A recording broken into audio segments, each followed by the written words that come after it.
Welcome to my YouTube channel BCS tricks by Liton. সম্মানিত viewer, আশা করি আপনারা সকলেই ভালো আছেন। আপনাদের দোয়ায় আমিও ভালো আছি। আপনারা জানেন যে আমি BCS shortcut math Arifur Rahman স্যারের বই থেকে ধারাবাহিকভাবে কিছু গাণিতিক সমস্যার সমাধান করার চেষ্টা করতেছি। আচ্ছা, আজকে আমরা করবো স্পিড 2 এর বিষয়, ঠিক আছে? আচ্ছা, আপনার প্রশ্নটা পড়ুন। প্রশ্নটা পড়লে বুঝতে পারবেন। একটি ট্রেন ঘন্টায় 45 কিলোমিটার বেগে চলে 100 মিটার দৈর্ঘ্য বিশিষ্ট একটি প্ল্যাটফর্ম 60 সেকেন্ডে অতিক্রম করল। ট্রেনটির দৈর্ঘ্য নির্ণয় করো। আচ্ছা, এ ধরনের অঙ্কগুলোতে আপনার দেওয়া থাকবে, দেখুন এখানে দেওয়া আছে একটি ট্রেন ঘন্টায় 45 কিলোমিটার বেগে চলে, তাহলে বেগ দেওয়া থাকবে, স্পিডটা দেওয়া আছে কত? 45 কিলোমিটার চলে 100 মিটার দৈর্ঘ্য বিশিষ্ট একটি প্ল্যাটফর্ম, তাহলে প্ল্যাটফর্ম, ঠিক আছে? তাহলে এটাকে আমরা এলপি ধরতে পারি, ঠিক আছে? Length of platform, Sunny, this is length of platform কত? 100 মিটার। আচ্ছা, তারপরে দেখুন আরেকটা দেওয়া আছে 60 সেকেন্ডে অতিক্রম করলো। কত সেকেন্ডে অতিক্রম করলো? 60 সেকেন্ড। তাহলে টি টি ইকুয়াল টু 60 সেকেন্ড। আচ্ছা, আমাদের নির্ণয় করতে হবে ট্রেনটির দৈর্ঘ্য নির্ণয় করতে হবে, অর্থাৎ লেন্থ অফ ট্রেন, ঠিক আছে, ইকুয়াল টু হোয়াট? আচ্ছা, আমরা এই ধরনের অঙ্ক করার জন্য যে সূত্রটি ব্যবহার করব সেটি হচ্ছে, আমরা জানি টি ইকুয়াল টু সময় equal to length of train plus length of platform ভাগ হচ্ছে এস, ঠিক আছে, স্পিড। সো আমরা আমাদের নির্ণয় করতে হবে কি? আমাদের নির্ণয় করতে হবে ট্রেনটির দৈর্ঘ্য, অর্থাৎ নির্ণয় করতে হবে এলটি, ঠিক আছে? তবে চলুন যদি মান বসিয়ে দিই তাহলে দেখতে পাবো এটা হচ্ছে 60, এলটির মান হচ্ছে, এলটির মান দেওয়া নেই, এটা আমাদের নির্ণয় করতে হবে এলপির মান হচ্ছে 100, বসিয়ে দিন। এস এর মান হচ্ছে 45। ওকে, এটা যদি আমরা ভাবে করি, এখানে আমাদের আরেকটি কাজ করতে হবে, সেটি হচ্ছে এই যে স্পিডটা এখানে দেওয়া আছে, দেখুন কিলোমিটার পার আওয়ার, এটাকে আমাদের করতে হবে কি? মিনিট পার সেকেন্ড, ঠিক আছে? তাহলে এটাকে গুণ দিতে হবে 5/18 দ্বারা, ঠিক আছে? সো তাহলে আমাদের আসতেছে 60 ইকুয়াল টু এলটি যোগ 100 বাই হচ্ছে আপনার, এটাকে যদি আমরা ক্যালকুলেশন করি তাহলে পাবো 12.5। আচ্ছা, বা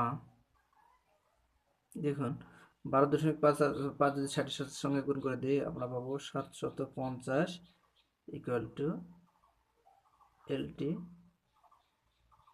প্লাস 100, বা এলটির মানটা আমরা পেয়ে যাচ্ছি অনেক সুন্দর, 100 যদি 750 থেকে বিয়োগ হয় 650, অর্থাৎ দেখুন লেন্থ অফ ট্রেনটির দৈর্ঘ্য হচ্ছে 650 মিটার, 650 মিটার। চলুন পরবর্তী প্রশ্নটা দেখি। পরবর্তী প্রশ্নটি দেখলে আমরা বিষয়টা আরো ইজি হতে পারবো, ঠিক আছে? আচ্ছা, পরবর্তী প্রশ্নটি দেখতে পাচ্ছেন, একটি ট্রেন ঘন্টায় 84 কিলোমিটার বেগে চলে। ট্রেনটি 800 মিটার দীর্ঘ একটি প্ল্যাটফর্ম মাত্র 1 মিনিটে অতিক্রম করে। ট্রেনটির দৈর্ঘ্য কত? এটি এবং ওটি একই অঙ্ক, ঠিক আছে? আমাদের কি করতে হবে? সূত্রটা লিখতে হবে। সূত্রটা হচ্ছে T equal to LT plus LP by হচ্ছে স্পিড, ঠিক আছে? এখানে আমরা এলটির মানটাই নির্ণয় করবো, সেহেতু আমরা কি করবো,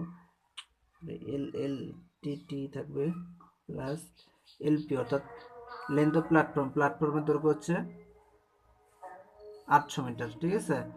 আর স্পিডটা আমাদের এখানে দেওয়া আছে 84 কিলোমিটার পার আওয়ার। এটাকে আমরা কি করব, minute per second. Minute per second করতে হলে আমরা জানি 5/18 দ্বারা গুণ করতে হয়, ঠিক আছে।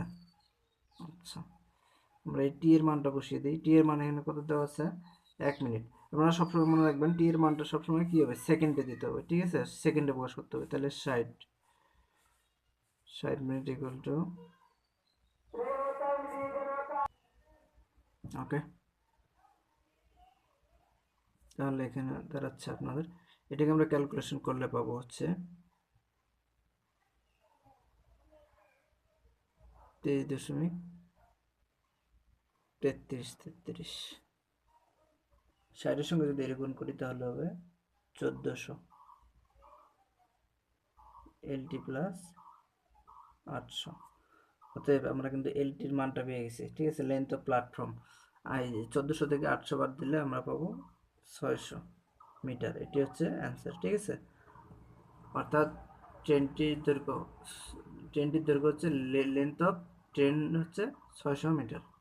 চলুন পরবর্তী প্রশ্নটা দেখা যাক।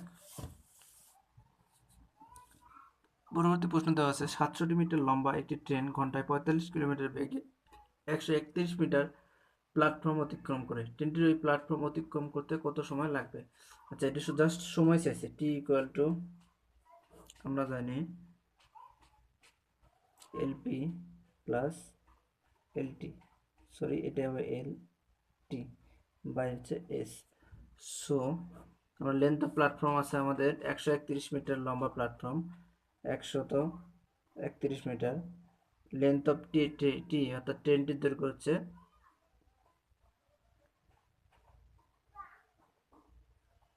67 মিটার। এলটি এর মান হচ্ছে 67। স্পিডটা ছিল 45 কিলোমিটার পার আওয়ার। আমাকে এটা কি করতে হবে, পার আওয়ার দেওয়া আছে, আমাকে এটা পার মিনিট করতে হবে, ঠিক আছে। 5/18।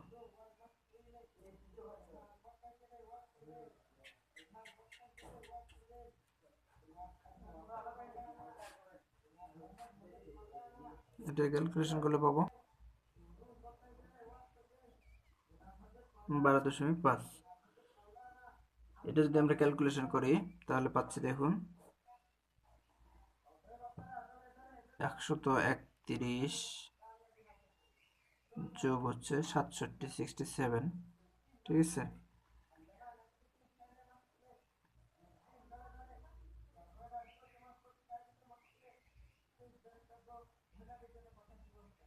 ঠিক আছে, এটাকে 12.5 দ্বারা যদি ভাগ করি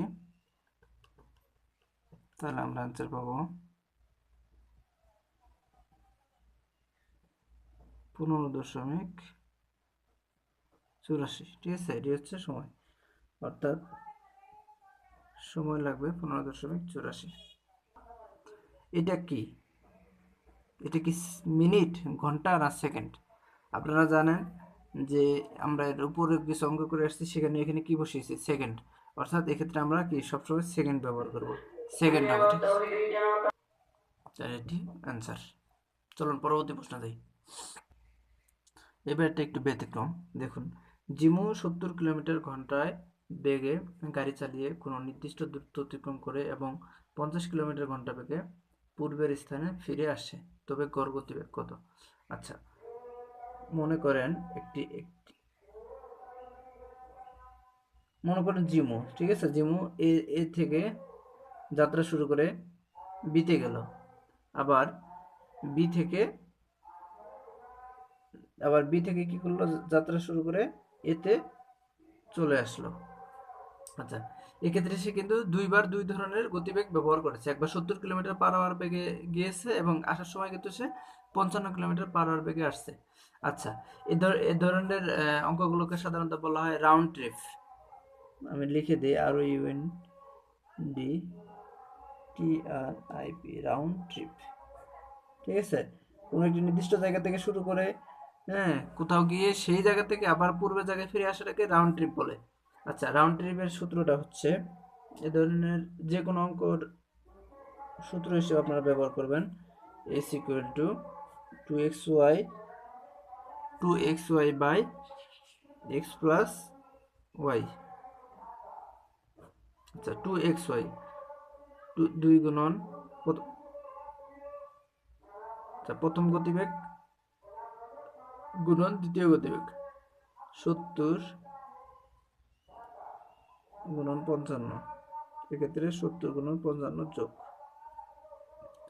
এটাকে আমরা সমাধান করলে পাবো 61.6 কিলোমিটার পার আওয়ার। ঠিক আছে, এটি হচ্ছে অ্যান্সার। চলুন পরবর্তী প্রশ্নটা দেখা যাক। এবার আমরা দেখতে পাচ্ছি a man travels a distance at a rate of 20 miles per hour, okay, and returns at the rate of 30 miles hour. What is his average speed? We know speed equal to 2xy, that means 2 গুণন x এর মান 20, y এর মান 30 by x plus y, অর্থাৎ 20 গুণন 20 যোগ 30। এটাকে যদি আমরা ক্যালকুলেশন করি তাহলে আমরা আনসার পাবো 24। ঠিক আছে, সেম অঙ্ক আরেকটি দেওয়া আছে, দেখুন। A man travels from A to B at a speed of 20 km per hour. What was his average speed?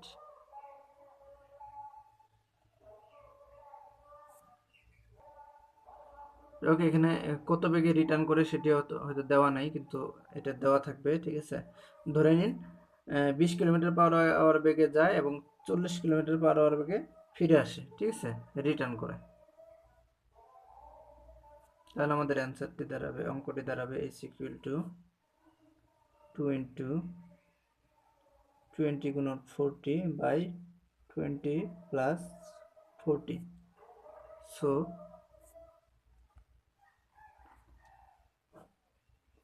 ওটা হচ্ছে 1600 ভাগ হচ্ছে 60, এটার অ্যান্সার আসবে আপনার 26.66। ঠিক আছে, এটা হচ্ছে অ্যান্সার। স্পিড যেহেতু দেওয়া আছে সেহেতু কি পার আওয়ার। ঠিক আছে, পার আওয়ার। ওকে, ধন্যবাদ আমার ভিডিওটি দেখার জন্য। আশা করি আপনাদের ভিডিওটি ভালো লেগেছে। যদি ভালো নাও লেগে থাকে সেক্ষেত্রেও আসলে করার কিছু নাই, আমি আসলে প্র্যাকটিস করার জন্য এই অঙ্কগুলো করি। তারপর ইউটিউবে দেওয়া হয় যেন অ্যাটলিস্ট কেউ যেন উপকৃত হয়, সেই কারণে। যদি ভালো লেগে থাকে তাহলে অবশ্যই আমার লাইক কমেন্ট করবেন এবং চ্যানেলটি সাবস্ক্রাইব করবেন আর পাশে থাকবেন। ধন্যবাদ, ভালো থাকবেন।